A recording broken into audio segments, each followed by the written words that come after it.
Hey, gameplay. Hell is us. Woo! Anyway, this was shown during the PlayStation State of Play last week, or 2 weeks ago, or 10 years ago. I don't even remember what it was. And it looked interesting, I will say. It looked like kind of like a Souls-like kind of action kind of game thing. I don't know. I feel weird calling everything a Souls-like, but it did kind of look like a Souls-like. So, yeah, it looks good. So let's check this out. 15 minutes of gameplay. Let's just go. No one wants it. Oh, I just full screened on mistake. My bad. What does that look like on my recording? I wonder. This logo is taking a long time. All right. Hi everyone, my name is Jonathan Jacques Billetet. I'm the creative director. What's up, baby? Hold on. Should I put it on? I'll just put it on 1080. On Hell Is Us. I hope you enjoyed the trailer that you've seen recently. Yes. Today we're back in the spotlight. We're going to show you a bit of gameplay, a bit more than what you've seen in the trailer, and I hope that you. I need to get glasses like that. All right. I feel like I can rock this. Oh, he's actually gonna talk. Okay. Hell Is Us. I love just introducing. In 2025, it's for pretty much everything. So Xbox Series X, Switch? PlayStation 5, and PC. What the fuck?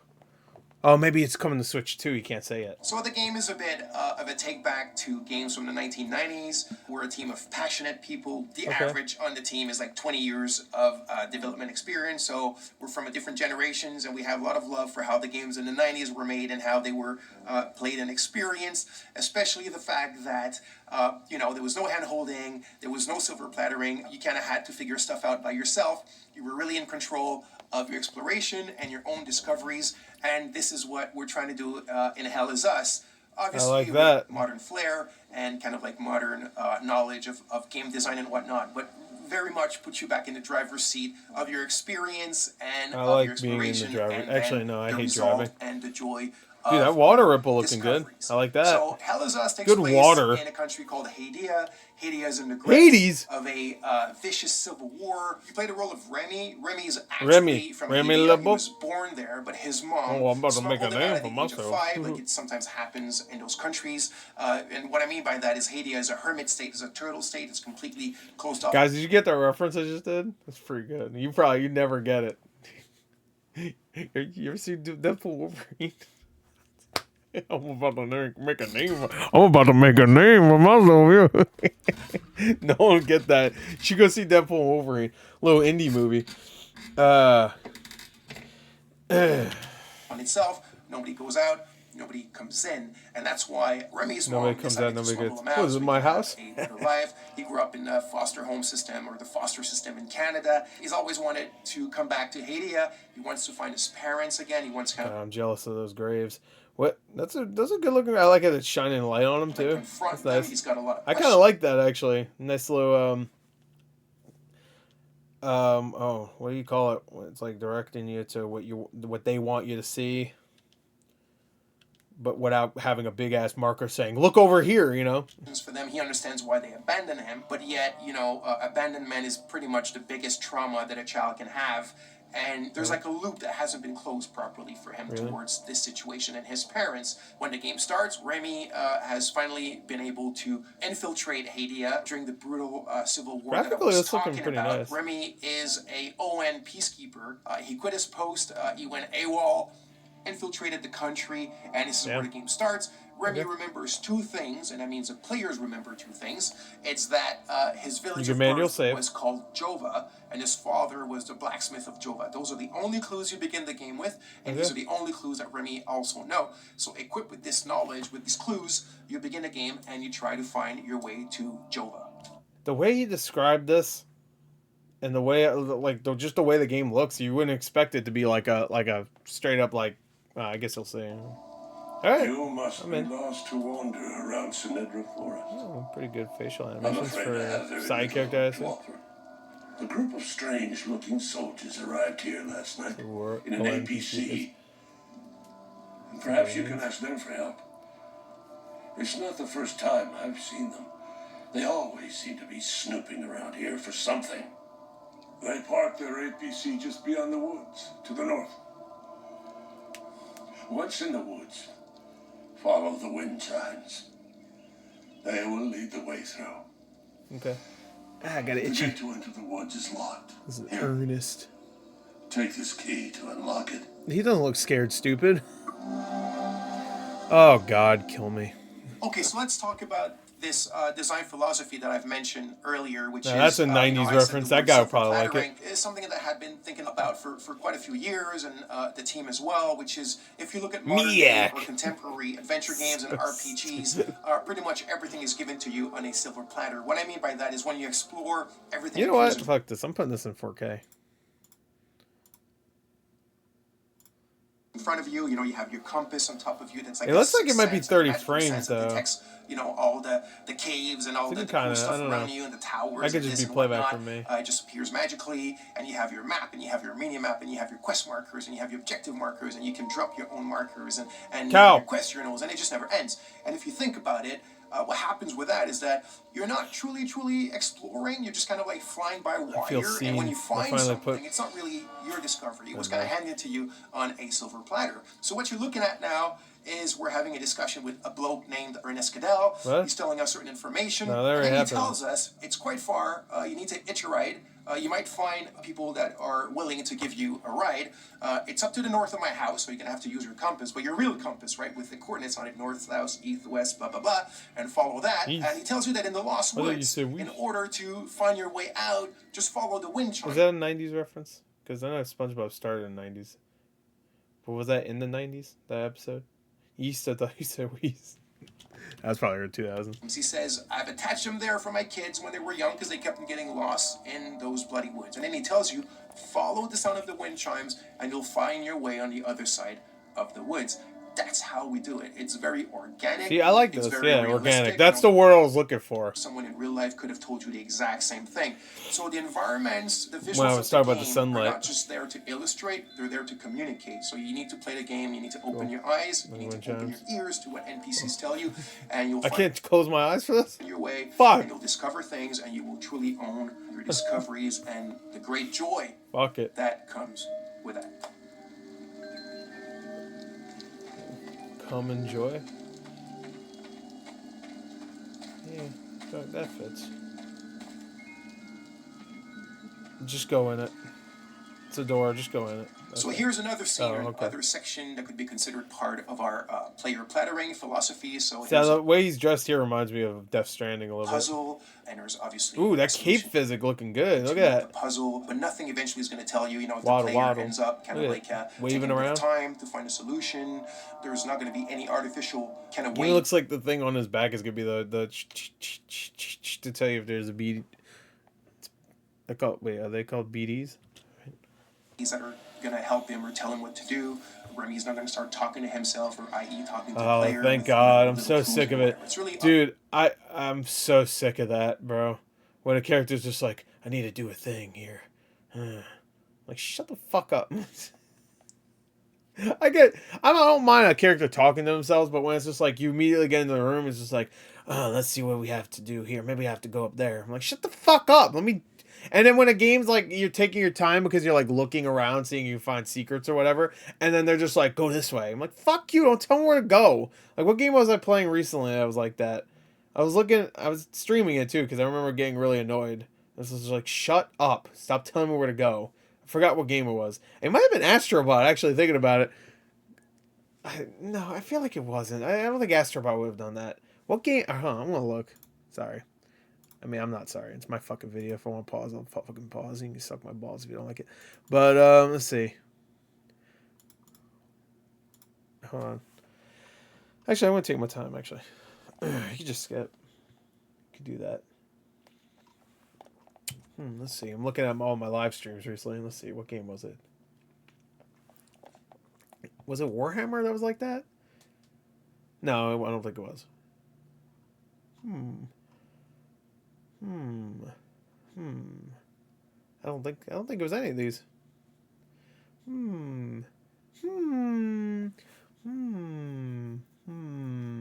What game was it? I don't know. Maybe it was a game I was playing myself.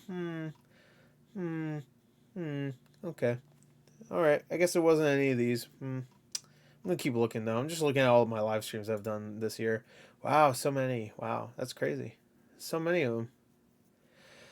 Oh yeah, I forgot Silent Hill. The short message existed. That's crazy. Oh yeah, Silent Hill Ascension. How could I forget? Anyway, let's see what else we got here. Combat cast. That's right. I forgot we recorded that reaction.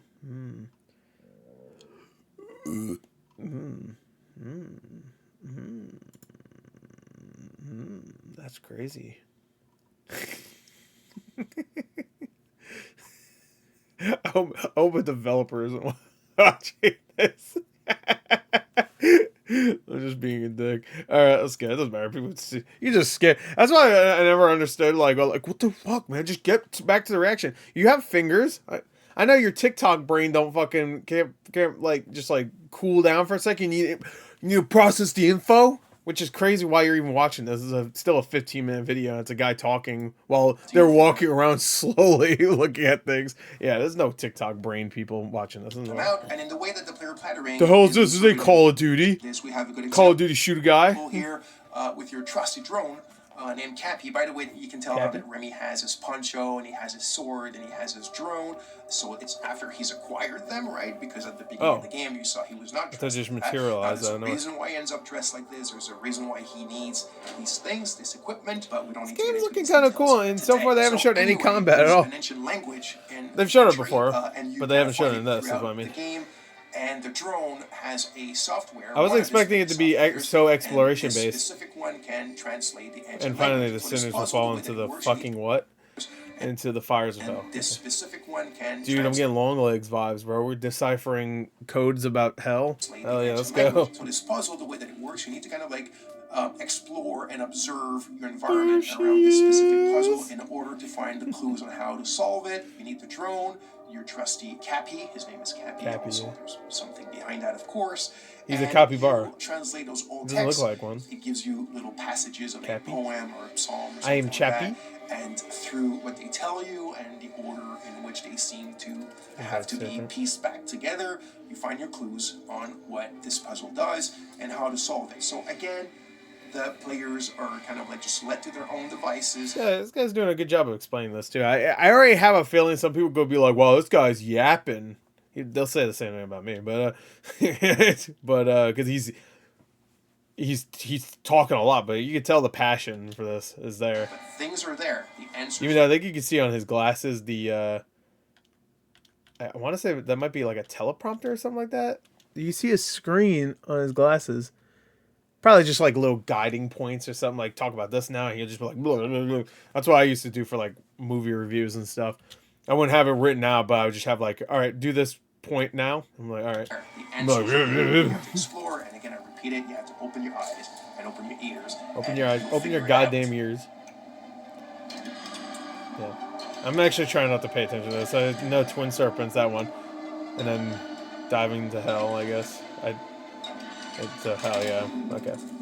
Well, now I know the fucking answer for this one, so I already know. Well, I'm not gonna remember when this comes out. So by now, you've seen a lot of what I guess is like exploration and looking around. Now, people and doing this is for the TikTok brain people out there. But if you've seen in brain rot, of course, notice that there's another big aspect to the game, which is third-person melee combat. Oh, so we like to say that the game is combat. 50% exploration and 50% combat. Okay. The game is not at all only about combat, and it's definitely not at all just walking around and figuring stuff out.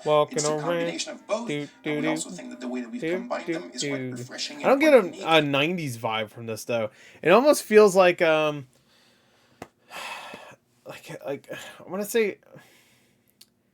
I said Death Stranding before because there was a lot of exploration in that. Like, all right, let me see the combat. And Hell is Us.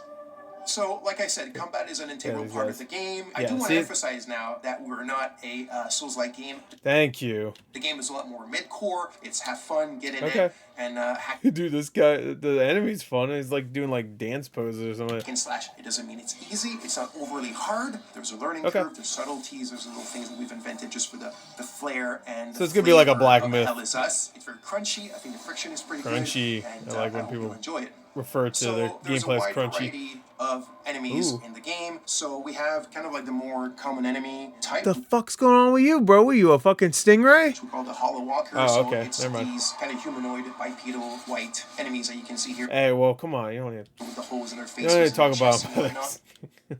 So obviously, there's a reason why they're called Hollow Walkers. Caucasian, there's different please. types of them and different kind of Those effects are really cool. Strength and power. They are scary. Look, everybody compared them to the Spot. I was thinking, when I was seeing it, it reminded me of another horror enemy from something, like with their faces completely gone. I don't remember exactly what it was, but I was thinking about that. Like, I don't remember what it was.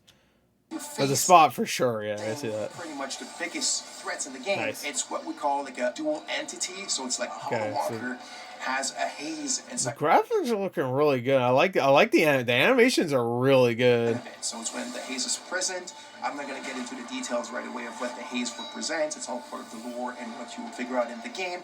But when you're facing a combo like these dual entities, and I can go to like 3 of them, 4 of them, there's the herders, there's the fervents, and different types like that. But that's when you really need to master the combat system. That's when you start having to use all the tools and techniques at your disposal. The drone has tons of skills to upgrade it, and the drone is very much your little sidekick to help you in fighting multiple enemies. A little bit of Nier vibes. He's not a sidekick in got your little drone that helps. Where he talks and he has an AI. He's very much you don't shoot or anything. A drone that has its own protocol to do this crowd management during the combat. Cool. So you don't actually need to control him. You just do it. Weapons, which is basically you consider as magic. Even though in the game it's not considered magic, there's kind of like a scientific base to them. But that's when you really need to master all the little subtleties of the combat. Oh, it's a fat guy. System. As you know, if they're fatter, they have more health. I know that for a fact. I was shot 4 times yesterday, and I was just like, fine. I just like pulled them out, waited for my health bar to go back up. So use all the tools in your arsenal. I got staggered for a second, but I was fine. Your disposition and get blubber melee with these kind of dual or triple or quadruple entities and being able to manage them and be victorious. So like I mentioned, it looks really good. I want some better finishers. That was kind of weak. And here specifically, you can see look at that guy. Olympic entity that has game's not done yet, attached to the Hollow Walker. That's when it gets really complex. It gets very overwhelming because you're alone. But you got your I do hate enemies that are just there to like boost or connect or whatever to other. You know what I mean? So you need to use its skill. So for example, Cappy has a skill where you can distract an entity, either a haze or a Hollow Walker.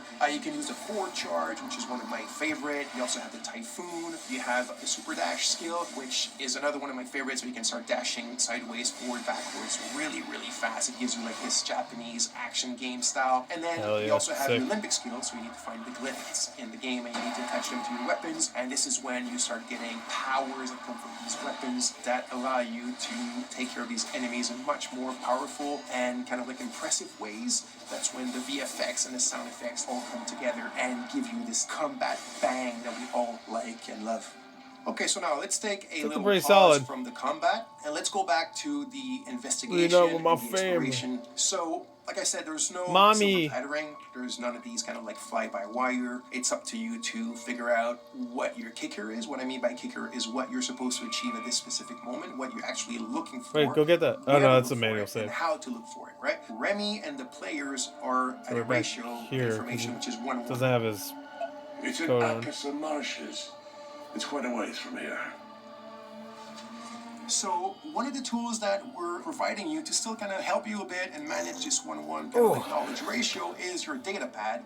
Think of it as a bit your investigation wall, if you want, but in a digital kind of like Alan Wake 2 format. So your clues, your leads, the important people that are related to your investigation, trying to find your parents and a lot more eventually, are all stored here. They're linked together by the relationships, and now it's up to you to go and investigate about them. Oh, you can trade? Can you just trade with any person you walk by? So as you can see here, some of the areas can be quite wide opened. This one here called the Casa Marshes is one of the bigger ones. I keep forgetting Stalker 2's coming out soon. That's what even the little like effects here remind me of. Those when you throw the thing and like the entities. What's it called? Not the entity. What the hell is it called? What is it called in Stalker 2 now? It's not. I don't think it's called Anthony, but it's like we're close to that. I think whatever.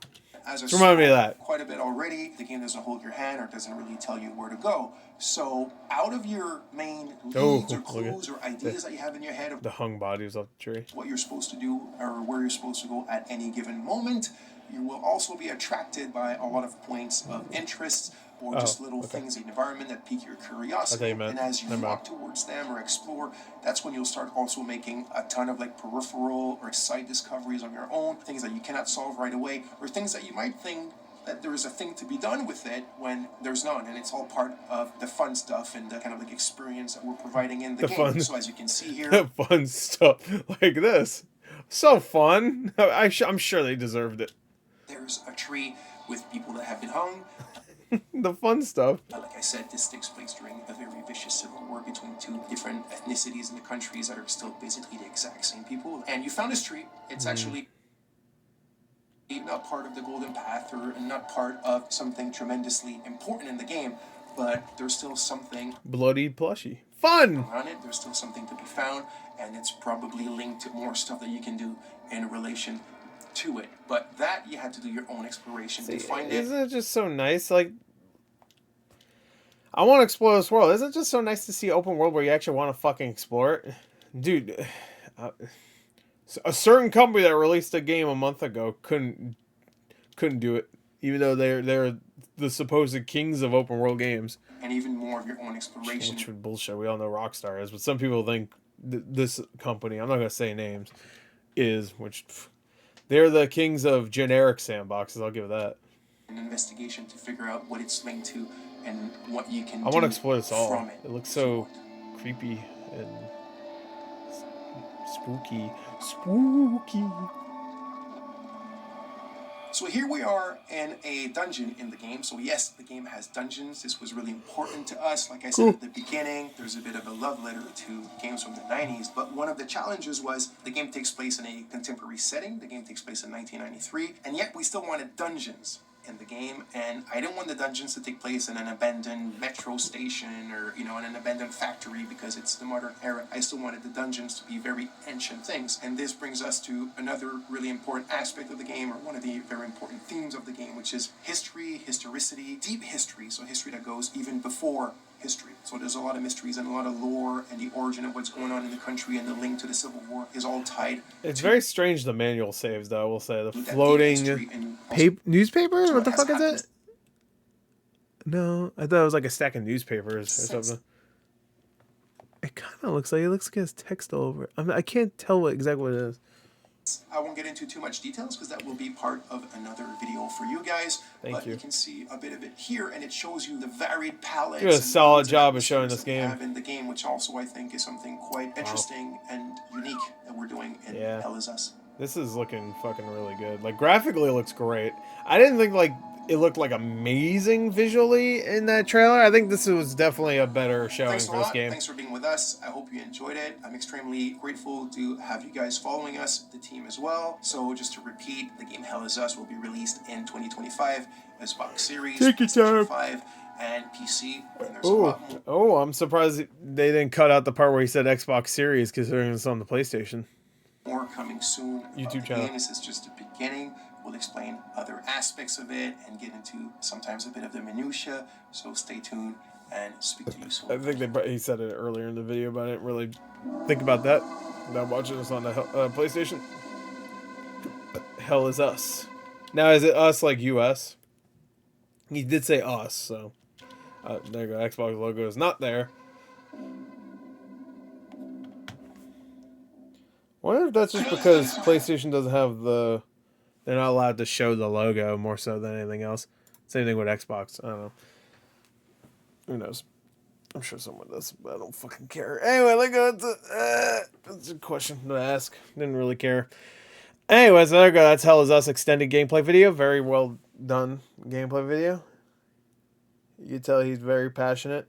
I'm sure the team is too. It looks great visually. Looks awesome. Love the environments so far. I want to explore them for sure. I like the exploration is a big key to this. I feel like a lot of games have lost that. Open world games have lost that, where it's just like, I know Elden Ring has had it, that's for sure, but it's still about the combat, you know what I mean? And this seems like it'll be one of those games where like you go to a place and you're not always going to be fighting, you know, which is cool because you know every time you explore a place in like I don't know, name anything, even in Elden Ring, you expect, all right, I'm gonna go in here and there's gonna be a ton of enemies. It'd be cool if you go into one place and there's no enemies at all. Right? They're kind of teasing that at the end. I mean, not really because he said it's a dungeon that they were going in, but so you're gonna fight enemies most likely. But it would be very cool if like you just go to places and there's like maybe a couple enemies, maybe there's like a boss maybe, but like it would be nice if you go to a place and like oh there's just like some lore and there's like some really interesting architecture and stuff. And I don't know, it'd be kind of cool, and I'm sure that's exactly what's gonna happen in this game. So anyway, there you go. That's it. Bye.